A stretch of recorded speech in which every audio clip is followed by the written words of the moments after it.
I even wondered if I should make it because I was like, is this gonna tarnish my reputation? But I was like, you know what? Everyone loves a transparent queen.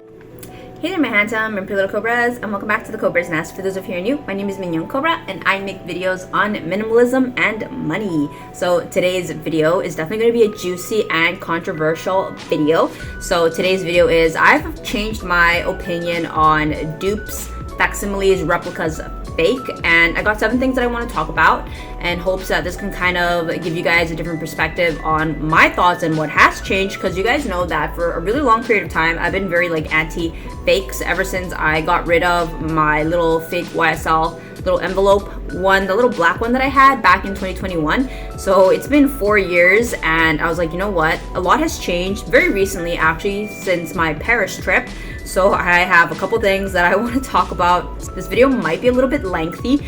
I'll do my best to put some timestamps because I feel like this video is extremely controversial. I even wondered if I should make it because I was like, is this going to tarnish my reputation? But I was like, you know what? Everyone loves a transparent queen, and this is just a season that I've gone through, and I don't know, maybe this could resonate with somebody else, especially because the change in perspective has really come from a financial change and also like an experience change the deeper I went into luxury. So I want to share that with you guys, and yeah, without further ado, let's just get this video. Let's get it. Let's go. Woo. Okay, so let's talk number 1. Something that really changed for me was kind of the realization that do what you need to do to get ahead. So the thing that actually started changing for me, this perspective about like dupes versus reals and all that good stuff, I have mentioned in videos, and I was really strong about this, was that like for me personally, I was like, if I can't afford the fake, I don't want it, I'll do without. I only want to work and save and buy my one real. Like I don't want fakes anymore, because like the fakes didn't make me feel any better. Like I'd buy them and then I was like, I don't feel good, I feel embarrassed, didn't scratch the itch. I had this thing with like the YSL wallet. I also had this with the UGG dupes. I think I bought like 5 fake dupes before I ended up getting like the actual UGG slipper, and I was like, yeah, you know what, maybe dupes are not for me. But what has really changed financially was that I have kind of reflected since my financial journey. So at the time, the reason I was buying dupes was because, one, I was in medical school. Like it was like deep financial reasons. It's a medical school, and I had these massive student loans I needed to pay off, which were like 70K. So like obviously I'm not in any position to buy any reals, but your girl still loves luxury. So obviously I got the fake YSL wallet. It was like by far like it was a really bad fake. It was not a good fake. It didn't feel good. Like honestly, like my like Coach wallets, which are just like, which were like a quarter of the price, like this was $40. That one, I don't have it anymore, I got rid of it. That was $80, and it was like plastic, it smelled, it was just like, it was not a very good fake, and like I didn't feel good. That like honestly, I was just better off sticking with my little Coachy products. Like I don't know what I was thinking. But I did get ahead financially. Like if I kept buying, reals, I was not going to pay off my student loans. I was not going to have a nice little nest egg. I wouldn't have had enough money to leave my mom's, move out on my own. I wouldn't have had enough money to like launch like my own like business. There were so many things that were not going to happen if I was buying reals. So I think that's something that I've really reflected on, because recently since January, and I've been on this low buy, I have some like really aggressive financial goals that I want to hit. And I was kind of like, okay. And the other thing, I was like, I'm not going to get ahead if like I take myself to Yorkdale and I start buying more luxury goods. Like I'm not going to put myself ahead. And honestly, I don't think anyone was really impressed. And I think a lot of this really changed when I went to Paris. And so I want to talk about a couple things. So yeah, the next point is like, so let's talk about Paris. So I went to Paris, which is like the capital of luxury goods. And I fully indulged luxury. I got a lot of luxury items that I really wanted. And like, I don't know, I kind of realized like, yeah, it was definitely very self-fulfilling for me, but like it didn't really change anything on my channel. Like I don't think anyone was like, amazing, Nat, like you're finally better than all of us. Like how embarrassing to say that out loud. But yeah, let's talk about number 2, my experience in Paris, specifically the Hermes store. So this was June 2024. I went to Paris for 4 days with Will for our honeymoon. I was telling she's French because she also lives in Paris. We met up and it was amazing. It was a great Paris experience. But that aside, Paris was a 10 out of 10. Well, let's just talk about Hermes, because you guys know that I am a really big, I want to say like I still am, embarrassingly, I still really like Hermes' aesthetic. A lot of it's very minimalism core aesthetic. But yeah, so I went to the Paris flagship in Hermes, and I have talked about this story in my YSL Gabby unboxing, so I don't want to be super repetitive with the story. But I didn't have a very good experience in the store. I did the lottery. Yeah, is that what it is? The lottery. I didn't get the appointment, but Will got the appointment. We went in, and I was like, I got the appointment. I was wondering, like, is there anything that I could buy? I was hoping to score a non-quota. Maybe I was Delulu. I didn't end up scoring one. The lady looked at me like I was crazy. Nobody came to help me in the store. It was like really dead. It was very like, I was like, ew, like, I don't know. And like, if I had been offered one, I think I might have had a different experience. But I know a lot of people are like, at this stage, even the flagship, you need to play the Hermes game. You need to have like a pre-spend. You need to have a relationship with an SA. Maybe it was arrogant of me to believe like I could get a quota bag by skipping the line when so many other people are doing this, that, and the third. Yeah, maybe it was naive of me. But anyway, overall, I didn't have like a super great experience. And I was kind of like, I don't know. I started to have some deep reflections, and I started to wonder to myself, like, why am I putting these brands on a pedestal? Because, like, prior to, like, I had never been to an Hermes in Toronto, so to me, it was kind of like a light of beacon, like, something to aspire to, something to, like, work hard towards. But then once I, like, actually experienced actually being treated kind of like poo in the store, and, like, obviously I understand, like, I'm not their ideal client. That ain't me. Maybe one day, but I was like, oh geez, okay, all right, like, I'm not willing to play the Hermes game, so obviously you're not gonna have a quota bag, Nat. And it, like, obviously made me think and reflect, like, why do I want the bag? Do I want it for status? Like, what's the big deal? Like, what's the thing? And, like, obviously at the end of the day, like, I ended up going to YSL, and I was treated so nicely at YSL, and, like, and if I'm spending that kind of money, like, I want to go to some place where I'm treated nicely. Like, as somebody who didn't grow up with wealth, I know what it's like to be treated like poo in a store. And I was like, I promised myself when I was older, I would not shop in a place that treated me like poo. So I think if I had had a better experience at Hermes, I would have come back to Toronto to play the Hermes game. I would have been like, yes, let's start, like, let's do this. Like, I knew it, like, Hermes, I knew that they were going to treat you, like, wonderfully, like I love the store. I was like, yeah, I don't know. You don't even want my money. Because, like, I was ready to buy a quota bag. I had set aside about 10 grand to buy a quota bag, because I was like, it's a good investment. I can always resell it. Because, like, I didn't want to play the game, and if I could score one in the lottery, like, let's do this.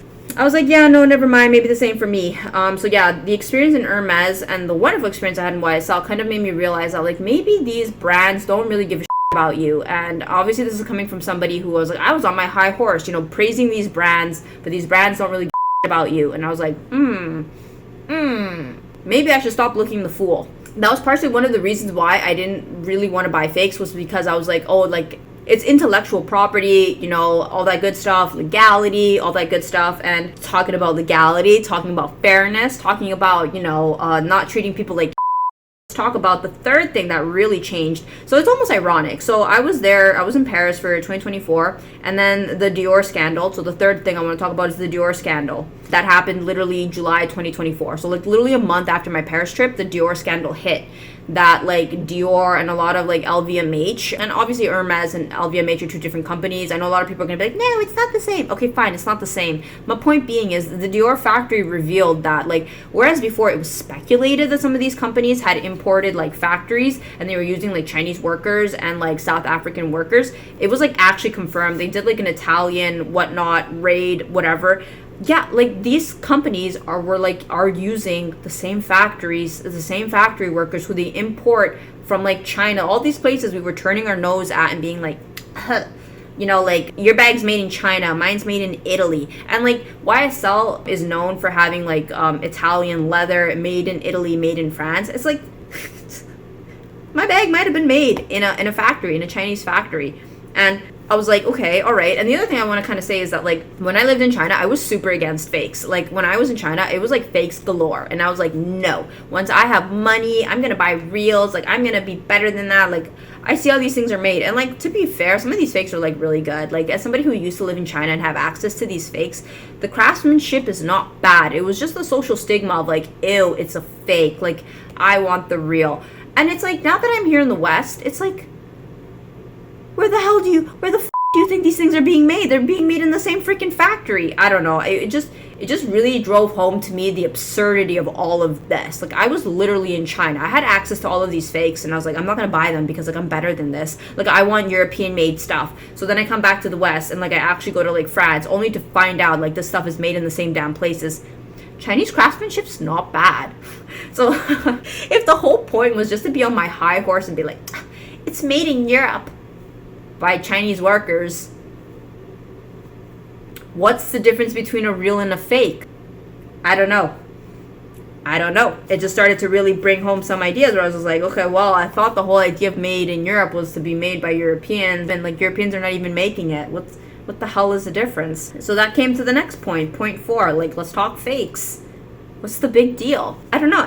I kind of like started to like ask myself some like deeper questions. If the reals are made and like by the same workers who are making the fakes, confirmed, this is actually a thing, this is no longer allegations. I was like, okay, then why am I paying so much for the real? Like, I don't get it. Because I was right there with you guys. Like, I thought, like, you know what? Like, I too would snub my nose. I'm like, oh, ew. Like, you don't buy the real because, like, you can't afford it. Like, of course you need to get a fake. Like, I'm not knocking you, but, like, it's because you're poor. It's because you can't afford better. I was like, I'm kind of the idiot for buying the real. Like, and obviously this is a major shift in my perspective because like I was really team real for a really long time. When I could finally start to afford it, I was like, yes, team real, like 100% team real.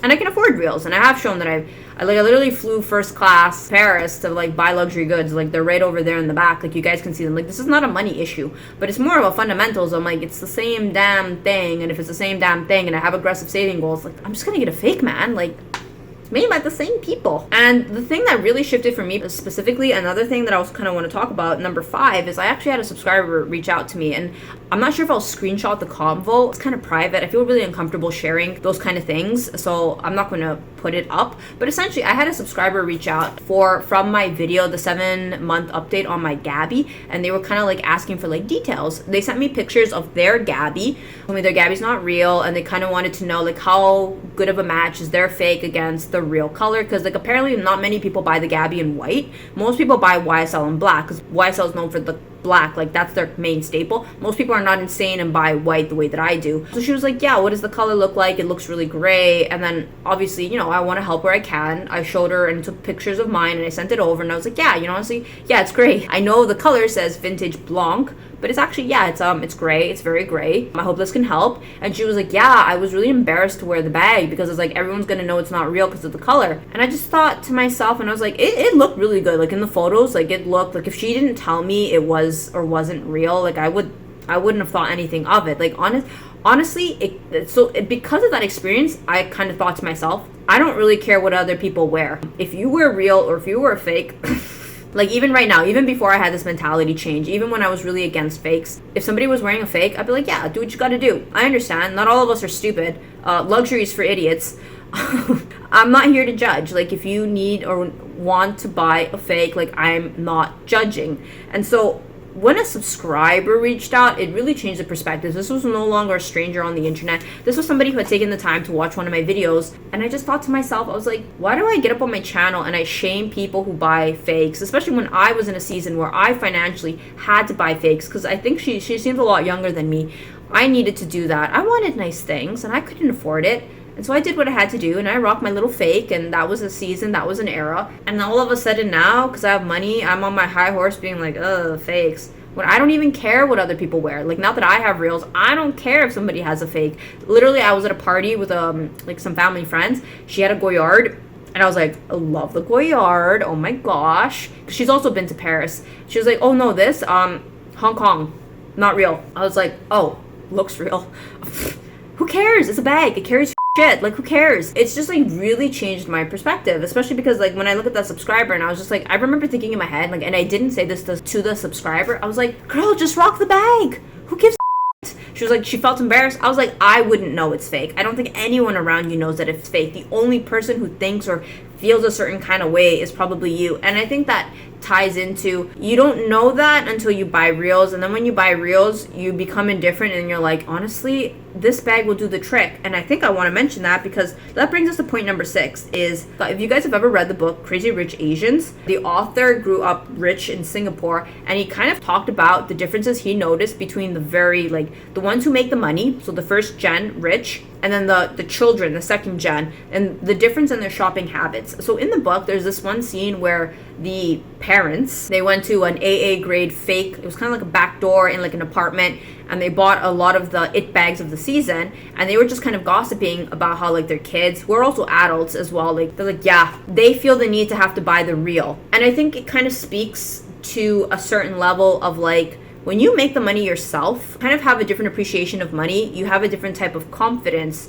You feel like the fake isn't necessarily the most important thing. The branding is not the most important thing. And I think that's kind of maybe speaks to nepotism. They're born into wealth, and that's all that they can imagine. They don't really have the skills per se to, and obviously I'm fully generalizing here. This is what the book said. The book is talking about how the second gen buys reels or feels the need to have to buy reels because it's part of their identity, versus the older gen who actually understood that in order to make money and keep money, you can't spend money stupidly, and that includes, you know, buying reels. And obviously this is very black and white. There's all types of people in the world, those who buy real, those that don't buy it. But anyway, my point being was that like, I think it mattered more to me about something being real or something being fake when I didn't have money, when I was broke or I was paying off student loans, because I was paying off my student loans when I was in China. Oh, you best believe I would not be caught dead wearing a fake. Now that I have wealth, I'm like, I know I could buy a reel. I have reels. It's not really life-changing. You kind of realize it's just a bag. My Coachy bags and my YSL, they carry the same thing. They carry my wallet, my credit card, and my phone, and my lippy. That, I really genuinely don't know what I thought was going to happen. Like, I really don't know what I thought was what was going to happen. No one has ever complimented my YSL in person. I've gotten more compliments on this Miniso bag that I bought. They're like, oh my gosh, very cute, very low key. Where'd you get that from? I was like, from Miniso for $10. Nobody's complimented my YSL. I think people think my YSL is probably fake. And this brings us to point number 7. Wall Street girlies rock AA grade fakes. So I think this one is more recent. I think I discovered this after my Paris trip.